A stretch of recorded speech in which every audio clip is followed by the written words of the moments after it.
ఓటమి అనిపిస్తుంది, కానీ అది ఓర్పు అని మనం భావిస్తే ఆ ఓర్పులోనే విజయాన్ని చూడగలుగుతాం. దేవునికి స్తోత్రం. మంచిది, మరొక పాట పాడి ప్రభుని మహింపరచుకుందాం. సోఫియా ప్లస్సీ వచ్చి ఒక పాట పాడుద్ది. దేవునికి స్తోత్రం. ఈ పాట తర్వాత 122వ కీర్తన మన సురేష్ పాష్ గారు ఉన్నారా? సురేష్ పాష్ గారు చదువు.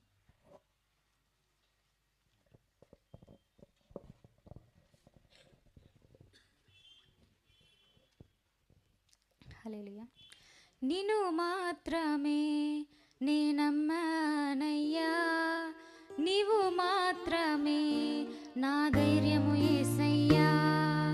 నిన్ను మాత్రమే నేనమ్మానయ్యా, నీవు మాత్రమే నా ధైర్యము యేసయ్యా. నీ బాహుబలమే నడిపించును, నా స్థితులన్నిటినీ సరిచేయును. నీ బాహుబలమే నడిపించును, నా స్థితులన్నిటినీ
దేవునికి స్తోత్రం.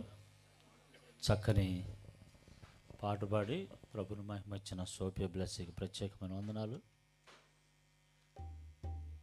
మనందరికీ పాట పాడే వాళ్ళకి మైక్ ఆపాలనిపించట్లా. ఈరోజు మా అమ్మాయి కూడా కొత్తగానే ఉంది, ఇంకా పాడాలనిపిస్తుంది. దేవుని స్తోత్రం, చాలా సంతోషం. ఇప్పుడు ఒక చిన్న వాక్యాన్ని